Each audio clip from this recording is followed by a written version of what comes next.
সুপ্রিয় শিক্ষার্থী বন্ধুরা, আসসালামু আলাইকুম। শামসুল হক খান কলেজ কর্তৃক আয়োজিত কলেজ এখন আমার ঘরে অনলাইন ক্লাসে তোমাদের আবারও স্বাগত জানাচ্ছি। আমি ইস্কান্দার হোসেন, প্রভাষক, ফিন্যান্স অ্যান্ড ব্যাংকিং বিভাগ, শামসুল হক খান স্কুল অ্যান্ড কলেজ। প্রিয় শিক্ষার্থীরা, এর আগে আমি দুটো অনলাইন ক্লাস নিয়েছিলাম। আজকে আমাদের দ্বিতীয় অধ্যায় তৃতীয় লেকচার। স্বাগত জানাচ্ছি আবারও সবাইকে। শুরু করা যাক আমাদের আজকের লেকচার। দ্বিতীয় অধ্যায় তৃতীয় ক্লাস আজকে আমাদের শিখন পর্ব। শিক্ষার্থীরা, তোমরা এই অধ্যায় থেকে কি শিখতে পারবে? আজকের এই ক্লাস থেকে তোমরা যেটি জানতে পারবে, অর্থ সরবরাহের উপাদান, ঋণ নিয়ন্ত্রণ, কেন্দ্রীয় অথবা বাংলাদেশ ব্যাংকের ঋণ নিয়ন্ত্রণ পদ্ধতি বা কৌশল সম্পর্কে আজকে আমরা জানতে পারবো। তোমরা দেখতে পাচ্ছ এখানে একজন ব্যক্তি ঋণের বোঝায় একদম নুয়ে যাচ্ছে নিচের দিকে। আরেকজন দেখো সেফ জোনে রয়েছে, একটি পাখি দেখা যাচ্ছে, এখানে খুব নিরাপদ জায়গায় রয়েছে। এখানে আমরা একটা টাকা দেখতে পাচ্ছি, এটা ব্যাংক নোট, বাংলাদেশ ব্যাংক। এটা 50 টাকার একটা নোট দেখা যাচ্ছে। আমরা গত লেকচারে বলেছিলাম যে নোট দুইটি, বাংলাদেশের দুই ধরনের নোট প্রচলিত, একটা হচ্ছে সরকারি ব্যাংক নোট, আরেকটা হচ্ছে ব্যাংক নোট। এটা হচ্ছে ব্যাংক নোট, কারণ এখানে বাংলাদেশ ব্যাংক শব্দটি লেখা রয়েছে এবং গভর্নরের স্বাক্ষর রয়েছে, এজন্য এটি হচ্ছে ব্যাংক নোট। দেখো, অর্থ সরবরাহ এর উপাদান সম্পর্কে আমরা ব্যাখ্যা করব। অর্থ সরবরাহটা কি? অর্থ সরবরাহ বলতে দেশের সরকার কর্তৃক ইস্যুকৃত মোট বিহিত মুদ্রার পরিমাণকে বোঝায়। কিন্তু অর্থ সরবরাহ বলতে শুধুমাত্র বিহিত মুদ্রার পরিমাণকে বোঝায় না, ব্যাংক সৃষ্ট মুদ্রাকেও বোঝায়। এখানে অর্থ সরবরাহ বলতে একটা দেশের সরকার কর্তৃক বিহিত মোট মুদ্রাকে বোঝানো হচ্ছে। বিহিত মুদ্রা কি? বিহিত মুদ্রা হচ্ছে সরকার কর্তৃক প্রচলিত যে সকল ব্যাংক নোট এবং সরকারি নোট রয়েছে, সকল নোটকে বলা হচ্ছে বিহিত মুদ্রা। যেমন 1 টাকা, 2 টাকা, 5 টাকা, 10 টাকা, এভাবে 1000 টাকা পর্যন্ত সকল মুদ্রাগুলোকে বলা হচ্ছে বিহিত মুদ্রা। আর ব্যাংক সৃষ্ট মুদ্রার মধ্যে রয়েছে, আমরা জানি যে ব্যাংক বিভিন্ন ধরনের পে অর্ডার, চেক ইত্যাদি প্রদান করে থাকে। তোমরা এখানে একটা চিত্র দেখতে পাচ্ছ যে অর্থ সরবরাহের বিভিন্ন উপাদান, কীভাবে আমরা অর্থ সরবরাহ করি। উপাদানগুলোর মধ্যে রয়েছে বিহিত মুদ্রা। অলরেডি আমি বলেছি যে বিহিত মুদ্রা কি? একটি দেশে প্রচলিত সকল মুদ্রাকে বলা হচ্ছে বিহিত মুদ্রা। 1 টাকা, 2 টাকা, 5 টাকা, 10 টাকা, 50 টাকা, এগুলো হচ্ছে বিহিত মুদ্রা। এরপরে আসো ব্যাংক আমানত। ব্যাংক আমানত, ব্যাংক আসলে কি? ব্যাংক হচ্ছে একটি আর্থিক মধ্যস্থকারী ব্যবসা প্রতিষ্ঠান, যেখানে স্বল্প সুদে ব্যাংক ঋণ গ্রহণ করে থাকে এবং অধিক সুদে ঋণ প্রদান সহ বিভিন্ন ব্যাংকিং কার্যক্রম সম্পাদন করে থাকে। জনগণ ব্যাংকে যে অর্থটি জমা রাখে সেটি হচ্ছে আমানত হিসাবে জমা রাখে। তো ব্যাংক আমানত হিসাবে জমা রেখে, ব্যাংক আমানত হিসাবে অর্থ জমা রাখে এবং তার এগেনস্টে ব্যাংক তার গ্রাহকদেরকে বিভিন্ন ধরনের চেক, ডকুমেন্ট প্রদান করে থাকে। ও ব্যাংক ঋণ, ওই যেটা বললাম যে ব্যাংক, কেন্দ্রীয় ব্যাংক বা বিভিন্ন ব্যাংক সমূহ জনগণকে ঋণ প্রদান করে থাকে। এবার আসলে জনগণের আচরণের উপরও নির্ভর করে বিভিন্ন অর্থ সরবরাহের বিভিন্ন উপাদানের মধ্যে জনগণের আচরণ রয়েছে। জনগণ অনেক সময় বিভিন্ন ধরনের প্রতিশ্রুতি প্রদান করে থাকে। প্রিয় শিক্ষার্থীরা, এবার আমরা দেখব যে ঋণ নিয়ন্ত্রণ। ঋণ নিয়ন্ত্রণটা কি? ঋণ হচ্ছে ব্যক্তি বা প্রতিষ্ঠান বা ব্যাংক কর্তৃক প্রদত্ত ধার। ব্যাংক কর্তৃক প্রদত্ত ধারকে বলা হচ্ছে ঋণ। ব্যাংক তার নিজস্ব তহবিল থেকে বা স্বীয় তহবিল থেকে যে ঋণ প্রদান করে গ্রাহকদেরকে, সেটি হচ্ছে ধার। আর নিয়ন্ত্রণ বলতে ঋণের পরিমাণ প্রয়োজনীয় মাত্রায় ধরে রাখাকে বোঝায়। ঋণের পরিমাণ যখন তুমি কাম্য স্তরে বজায় রাখতে পারবে, সেটি হচ্ছে ঋণের নিয়ন্ত্রণ। ঋণের পরিমাণ কাম্য স্তরে ধরে রাখার যে প্রয়াস বা প্রচেষ্টা কৌশল, সেটা হচ্ছে ঋণ নিয়ন্ত্রণ। যে পদ্ধতিতে সরকারের পক্ষে কেন্দ্রীয় ব্যাংক দেশের ঋণের পরিমাণ সঙ্গতিপূর্ণ রাখে, তাকে ঋণ নিয়ন্ত্রণ বলে।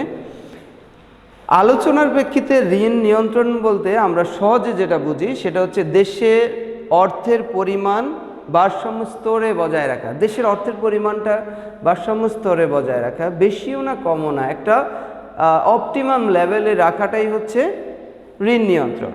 দেশের অভ্যন্তরে অর্থের পরিমাণ ও মূল্যমান স্থিতিশীল রাখা। দেশের অভ্যন্তরে অর্থের পরিমাণটা ঠিক রাখা, আমাদের চাহিদা ও যোগানের উপর নির্ভর করে অর্থ সরবরাহ করা। ততটুকুই অর্থ সরবরাহ করবে আমাদের যতটুকু প্রয়োজন এবং যোগান রয়েছে। এবং মূল্যমানটা স্থিতিশীল রাখা, যে টাকার মূল্য মান স্থিতিশীল রাখা হচ্ছে কেন্দ্রীয় ব্যাংকের জন্য একটা বড় চ্যালেঞ্জ। এবং দ্রব্যমূল্য সহনীয় পর্যায়ে রাখা, দ্রব্যমূল্যের নিয়ন্ত্রণ করা। দ্রব্যমূল্য নিয়ন্ত্রণের বাইরে বা দ্রব্যমূল্যের দাম বৃদ্ধি পেলেই মুদ্রাস্ফীতি দেখা দেয়, তখন কেন্দ্রীয় ব্যাংক এটা নিয়ন্ত্রণের বাইরে চলে যায়, একটা দেশের মূল্যর মানটা কমে যায়, মূল্যের মান কমে যায় এবং টাকার মূল্য কমে যায়। এটি অন্যতম গুরুত্বপূর্ণ একটা টপিকস, যে কেন্দ্রীয় ব্যাংকের ঋণ নিয়ন্ত্রণ পদ্ধতি। তোমাদের বোর্ড পরীক্ষা অনেকবারই এখান থেকে প্রশ্ন এসেছে যে কেন্দ্রীয় ব্যাংকের ঋণ নিয়ন্ত্রণ পদ্ধতি বা কৌশলগুলো কীরকম হতে পারে। কেন্দ্রীয় ব্যাংকের ঋণ নিয়ন্ত্রণ পদ্ধতি বা কৌশলকে দুটো ভাগে বিভক্ত করা হচ্ছে। একটা হচ্ছে সাধারণ বা সংখ্যাত্মক পদ্ধতি, আর একটা হচ্ছে গুণগত বা নির্বাচনমূলক পদ্ধতি। আমরা প্রথমে আলোচনা করব সাধারণ বা সংখ্যাত্মক পদ্ধতি সম্পর্কে একটু আলোচনা করব। সাধারণ বা সংখ্যাত্মক পদ্ধতির মধ্যে প্রথমে আমরা যেটি দেখতে পাই সেটা হচ্ছে ব্যাংক হার নীতি, তারপর হচ্ছে খোলা বাজার নীতি, তারপর হচ্ছে জমার হার পরিবর্তন নীতি। ব্যাংক হার নীতিটা কি? ব্যাংক হার হচ্ছে তালিকাভুক্ত ব্যাংকগুলো যে সুদের হারে কেন্দ্রীয় ব্যাংক থেকে ঋণ গ্রহণ করে বা প্রথম শ্রেণীর বিল বা সিকিউরিটিজ বাট্টাকরণ করে তাকে বলা হচ্ছে ব্যাংক হার। আর এই ব্যাংক হারটা হ্রাস বৃদ্ধি করে ঋণ নিয়ন্ত্রণের যে প্রক্রিয়াটা সেটা হচ্ছে ব্যাংক হার নীতি। যেমন তালিকাভুক্ত ব্যাংকগুলো যখন তাদের ঋণের প্রয়োজন হয় তখন তারা কেন্দ্রীয় ব্যাংকের দ্বারস্থ হয়। কেন্দ্রীয় ব্যাংক তাদেরকে একটা নির্দিষ্ট সুদের হারে ঋণ প্রদান করে, সেটা হচ্ছে 5%, সাধারণত 5% হয়ে থাকে। সে 5% সুদে ঋণ প্রদান করে থাকে। তখন বাজারে যখন ঋণের প্রবাহ বেড়ে যায়, ফ্লোটা বেড়ে যায়, তখন কেন্দ্রীয় ব্যাংকের উদ্দেশ্য হচ্ছে বাজার থেকে টাকাটা তুলে নিয়ে বাজার পরিস্থিতিটা ঠিক করা। যখন কেন্দ্রীয় ব্যাংক টাকা তুলতে যায় তখন কেন্দ্রীয় ব্যাংক তো সরাসরি টাকা বাজার থেকে তুলে নিতে পারে না, একটা কৌশলের মাধ্যমে তুলতে হয়। সেটার কৌশলের অন্যতম একটা হাতিয়ার হচ্ছে ব্যাংক হার। যেমন বাজারে যখন টাকার ফ্লো বেড়ে যায়, টাকার সরবরাহ বেড়ে যায়, তখন বাণিজ্যিক ব্যাংকগুলো কেন্দ্রীয় ব্যাংকের নিকট ঋণ গ্রহণ করতে আসলে কেন্দ্রীয় ব্যাংক হারটা বাড়িয়ে দেয়। ব্যাংক হার 5%-এর স্থলে 7% করে দেয়। তখন বাণিজ্যিক ব্যাংকগুলো কেন্দ্রীয় ব্যাংক থেকে ঋণ গ্রহণ করতে নিরুৎসাহিত হয়। নিরুৎসাহিত হলে তারা ঋণ দিতে পারে না, সরবরাহ করতে পারে না, বাজারে ঋণের সরবরাহটা কমে যায়।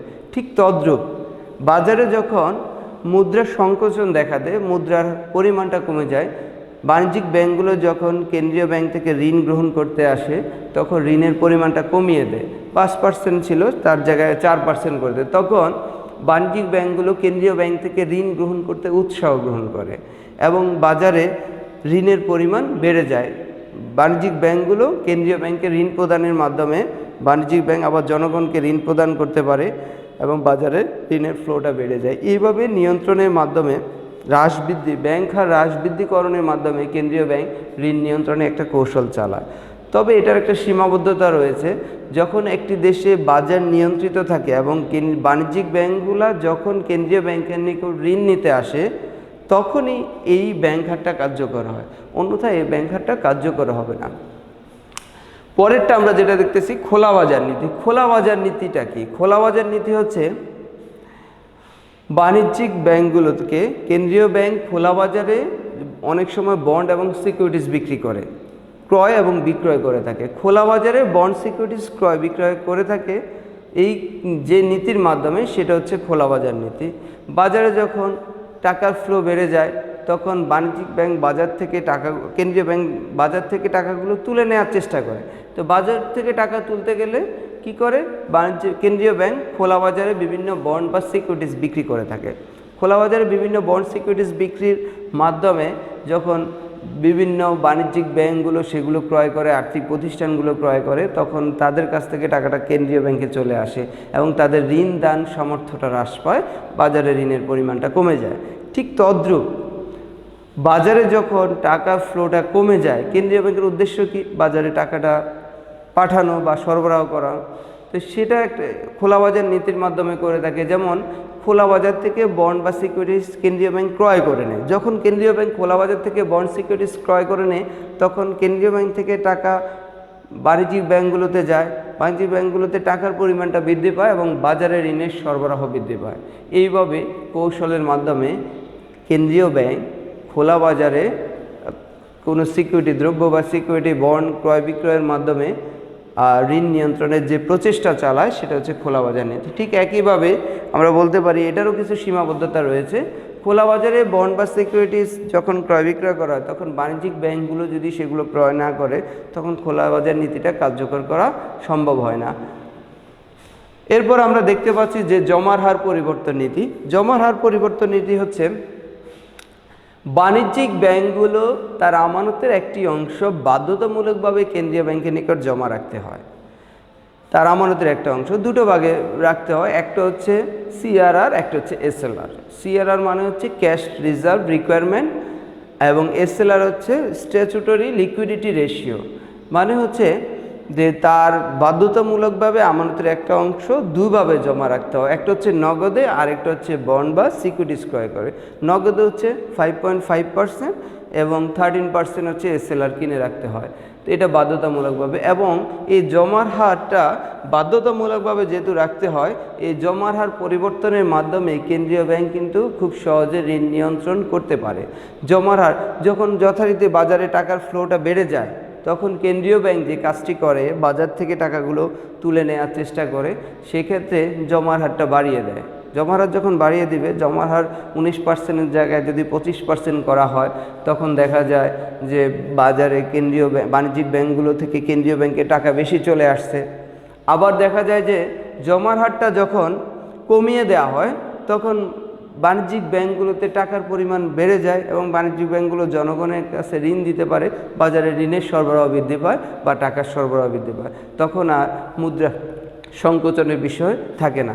এইভাবে ঋণের পরিমাণটা কাম্য স্তরে বজায় রাখার চেষ্টা করে।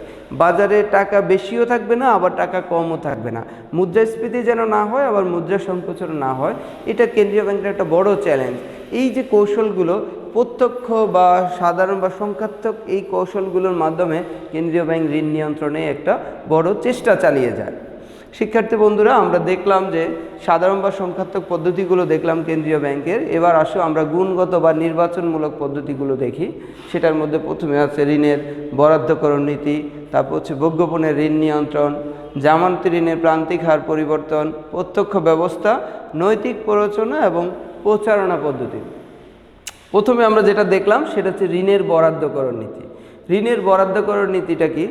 কেন্দ্রীয় ব্যাংক প্রত্যেক বছর বা প্রত্যেকবার বছরে, যেহেতু কেন্দ্রীয় ব্যাংক দুটি মুদ্রা নীতি প্রণয়ন করে, প্রতি 6 মাস পর পর মুদ্রা নীতি প্রণয়ন করে, তখন একটা সেক্টরকে এগিয়ে নেওয়ার জন্য কেন্দ্রীয় ব্যাংক বাধ্যতামূলকভাবে ঋণের বরাদ্দ দিয়ে থাকে। যেমন বাণিজ্যিক ব্যাংকগুলোকে বলে থাকে যে, যেমন বাংলাদেশে কৃষি সেক্টরকে এগিয়ে নেওয়ার জন্য যদি কেন্দ্রীয় ব্যাংক চেষ্টা করে, তখন ওই মুদ্রানীতিতে ঘোষণা করা হয় যে এবারে কৃষি সেক্টরে কেউ যদি ঋণ নিতে আসে তাকে সহজ শর্তে যেন স্বল্প সুদে ঋণ দেওয়া হয়।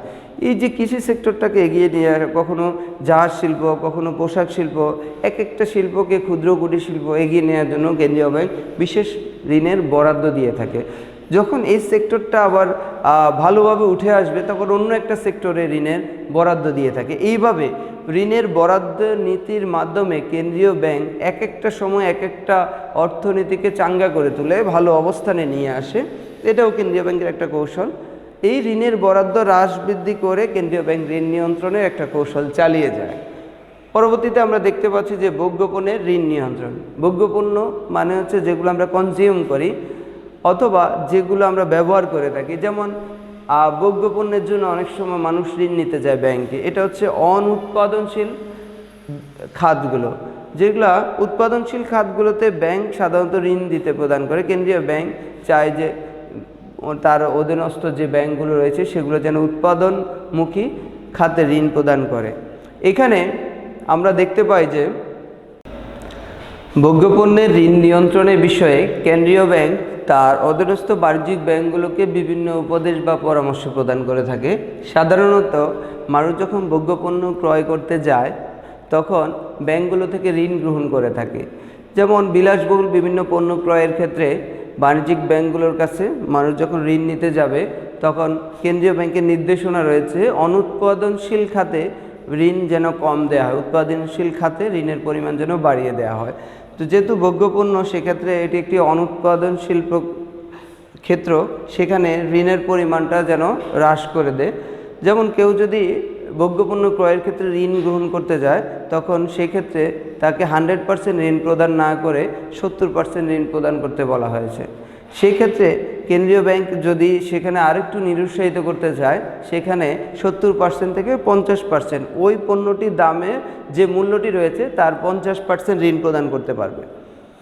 আবার কিস্তিতে ঋণ পরিশোধ করার ক্ষেত্রে 24 কিস্তি স্থলে 12 কিস্তিতে অথবা 15 কিস্তিতে তাকে ঋণ পরিশোধ করার জন্য নির্দেশ প্রদান করা হয়ে থাকে। এইভাবে ভোগ্যপণ্যের ঋণ নিয়ন্ত্রণ করে থাকে।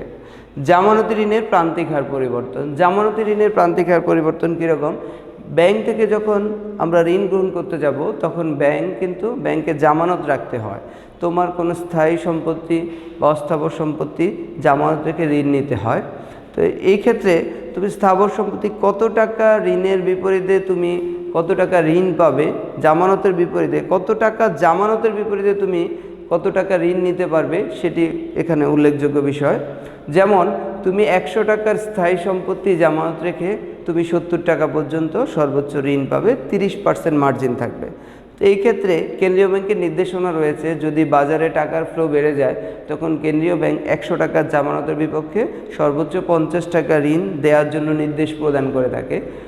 অথবা অনেক সময় দেখা যায় যে বাজারে টাকা ফ্লোটা যদি কম থাকে তখন ঋণের পরিমাণটা বাড়িয়ে দেয়, তখন সেখানে 70% থাকলে সেখানে 80% করে দেয়।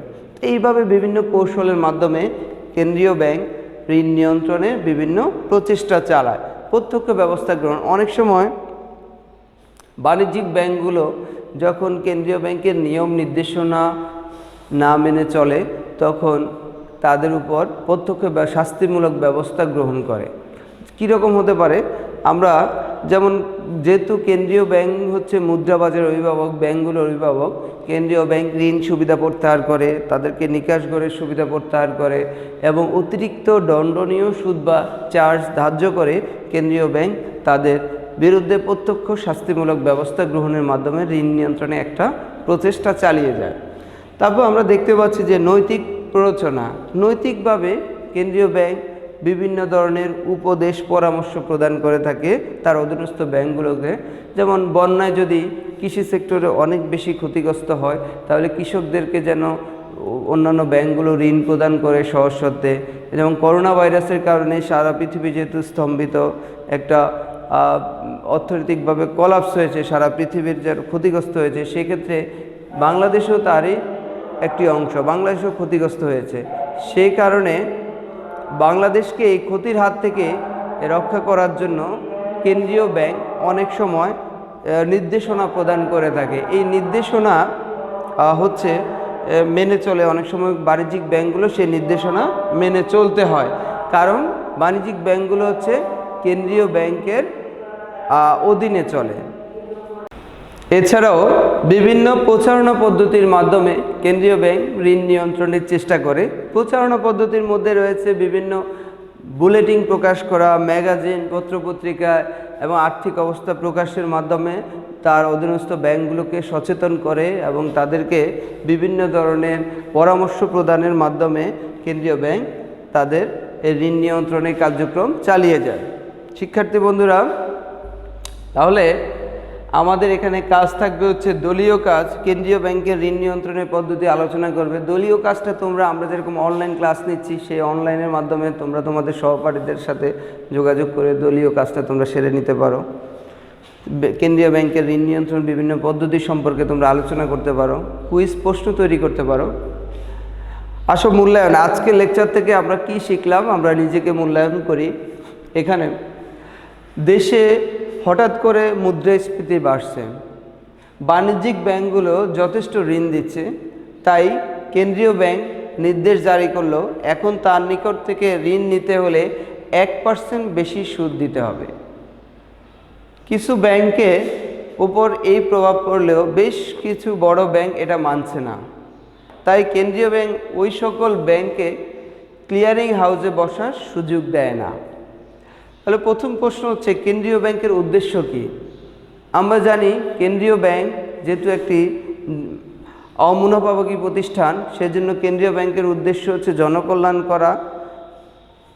আর পরের প্রশ্ন দেখতে পাচ্ছি যে কেন্দ্রীয় ব্যাংক অন্যান্য ব্যাংকের ব্যাংকার। কেন্দ্রীয় ব্যাংককে বলা হয় অন্যান্য ব্যাংকের ব্যাংকার বলা হয়, কারণ অন্যান্য ব্যাংকের বিভিন্ন ধরনের অর্থ জমা করা, ঋণ তদারকি করা, অন্যান্য ব্যাংকের সহযোগিতা হিসাবে কাজ করে কেন্দ্রীয় ব্যাংক। যেহেতু কেন্দ্রীয় ব্যাংক সকল ব্যাংকের অভিভাবক, সেই জন্য এই দায়িত্বগুলো পালন করে। আমরা গত ক্লাসে এটা আলোচনা করেছিলাম। উদ্দীপকের আলোকে কেন্দ্রীয় ব্যাংকের নির্দেশনা ঋণ নিয়ন্ত্রণের কোন নীতি বা পদ্ধতির অধীন? কেন্দ্রীয় ব্যাংকের নির্দেশনা কি ছিল দেখো তো। আমরা এখানে দেখতে পাচ্ছি দেশে হঠাৎ করে মুদ্রাস্ফীতি বাড়ছে, বাণিজ্যিক ব্যাংকগুলো যথেষ্ট ঋণ দিচ্ছে, তাই কেন্দ্রীয় ব্যাংক নির্দেশ জারি করলো। কি নির্দেশ জারি করলো? এখন থেকে তার নিকট থেকে ঋণ নিতে হলে 1% বেশি সুদ দিতে হবে।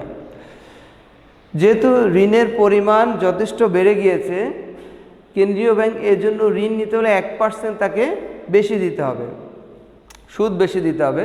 নিশ্চয়ই আমরা যখন আমরা তোমার কেন্দ্রীয় ব্যাংকের ঋণ নিয়ন্ত্রণ পদ্ধতি পড়েছিলাম, এখানে তোমরা দেখতে পাচ্ছ ব্যাংক হার নীতি রয়েছে। ব্যাংক হার নীতি কাকে বলে আমি ব্যাখ্যা দিয়েছিলাম। তালিকাভুক্ত ব্যাংকগুলো যে সুদের হারে কেন্দ্রীয় ব্যাংক থেকে ঋণ গ্রহণ করে বা প্রথম শ্রেণীর বিল বা সিকিউরিটিজ বাট্টাকরণ করে, তাকে বলা হচ্ছে ব্যাংক হার। এই যে সুদের হার বাড়িয়ে দিচ্ছে, তার মানে হচ্ছে কেন্দ্রীয় ব্যাংক ঋণ নিয়ন্ত্রণে কোন নীতি বা পদ্ধতির অবলম্বন করেছিল? ব্যাংক হারটা বাড়িয়ে দিয়েছিল। এটা আমরা খুব সহজে অ্যান্সার করতে পেরেছি। পরের প্রশ্ন হচ্ছে ক্লিয়ারিং হাউসে বসার সুযোগ বন্ধ করা ঋণ নিয়ন্ত্রণের কোন পদ্ধতি? ক্লিয়ারিং হাউসে বসা বন্ধ করা। তাই কেন্দ্রীয় ব্যাংক, কিছু ব্যাংকের ওপর এই প্রভাব পড়লেও বেশ কিছু বড় ব্যাংক এটা মানছে না, তাই কেন্দ্রীয় ব্যাংক ওই সকল ব্যাংকে ক্লিয়ারিং হাউসে বসার সুযোগ দেয় না। কেন্দ্রীয় ব্যাংক যেহেতু মুদ্রাবাজারের অভিভাবক, কেন্দ্রীয় ব্যাংক তার আন্ডারে সকল ব্যাংকের যে কোনো ধরনের ব্যবস্থা গ্রহণ করতে পারে। আমরা এখানে দেখতে পাচ্ছি গুণগত বা নির্বাচনমূলক পদ্ধতির মধ্যে রয়েছে প্রত্যক্ষ ব্যবস্থা গ্রহণ। যেহেতু কিছু ব্যাংক এটা মানছে না, বড় কিছু ব্যাংক এটা মানছে না, সেজন্য কেন্দ্রীয় ব্যাংক প্রত্যক্ষ ব্যবস্থা মানে হচ্ছে শাস্তিমূলক ব্যবস্থা গ্রহণ করতে পারে।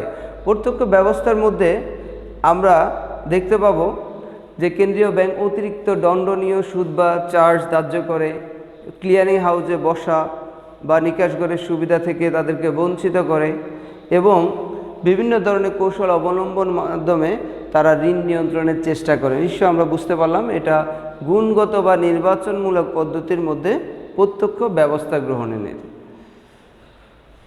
তো শিক্ষার্থীরা, তোমরা নিশ্চয়ই বাড়িতে কাজ করবে আমি আশা করি। গত ক্লাসের কাজটা তোমরা খুব ভালোভাবে শেষ করেছো।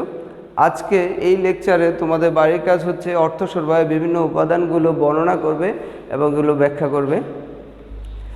Thank you very much. সবাইকে ধন্যবাদ জানিয়ে আজকের লেকচার আমি শেষ করলাম। সবাই ভালো থাকবে, সুস্থ থাকবে, নিরাপদে থাকবে।